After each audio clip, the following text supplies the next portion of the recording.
ഇവിടെ എന്തൊരു വെയിലാണോ ഈ വെയിലത്ത് എങ്ങനെ ജോലിക്ക് വന്ന സമ്മതിക്കണ ഈ വെയിലത്തൊക്കെ പണിക്ക് പോകണം. അല്ല നിനക്കുന്ന ജോലിയില്ലേ, നീ വെയിലും പറഞ്ഞ് നീ പോയിരിക്കാണല്ലേ? എടാ ഞാൻ ആ ജോലി ക്വിറ്റ് ചെയ്തു. അതെന്തിരി? എടാ ഞാൻ വർക്ക് ചെയ്തു വന്ന ആ ഒരു വർക്ക് കൾച്ചറും ഈ കമ്പനിയുടെ ഇൻഫ്രാസ്ട്രക്ചറും തമ്മിൽ മാച്ച് അല്ല. So I quit the job. നീ താത്വികമായി മെഴുകണ്ട, കാര്യം പറ. അളിയാ നീ ഇപ്പൊ ആലോ മാർക്കറ്റിൽ പോകും. എടാ നീ ആലോ മാർക്കറ്റിൽ പോകുമ്പോ ആ ജംഗ്ഷനിൽ തന്നെ ഞാൻ നിൽക്കുകയാണ്. ഷർട്ട് പീസ് അല്ല, പാന്റ് പീസ് അല്ല, ഇതൊരു നിത്യോപയോഗ സാധനം ഫോർ ലേഡീസ് ആൻഡ് ജെന്റ്സ് ഉള്ളി. ഇങ്ങനെ പറഞ്ഞ് ഞാൻ ഇലാസ്റ്റിക് വലിച്ചോണ്ട് നിന്ന് കഴിഞ്ഞാൽ എങ്ങനെ ഉണ്ടാവും? എനിക്ക് അങ്ങനെ വർക്ക് ചെയ്യാൻ പറ്റില്ല. സോ ഞാൻ ആ ജോലി ക്വിറ്റ് ചെയ്തു. ശരിയാണ്, നീ ഉപയോഗിക്കാത്ത സാധനം നിനക്ക് വിൽക്കാൻ പറ്റില്ല, ഭയങ്കര പാടായിരിക്കും.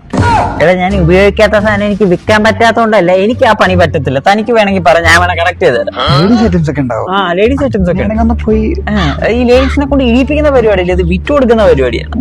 അത് പാടായിരിക്കും. അത് പാടായിരിക്കും. കഴിഞ്ഞ മാസം ഇടികൊണ്ട് ചോര തൂറി ആശുപത്രി കിടന്ന് പോരാണ്ടായിരിക്കും. എടാ അതൊരു തെറ്റിദ്ധാരണയാണ് ശരിക്കും. തെറ്റിദ്ധാരണ? അത് പിന്നെ എനിക്കറിയാലോ. എന്തായിരുന്നു തന്റെ തെറ്റിദ്ധാരണ? ഞാൻ ആ വീട്ടിൽ ശരിക്കും അരി കൊടുക്കാൻ പോയതാ. പാതിരാത്രി അതെ, അരി കൊടുക്കാൻ പോയി. എടാ നീ അരി വറക്കാൻ പോയതാണ്, നിന്നെ എനിക്ക് അറിഞ്ഞാൻ പാടില്ല.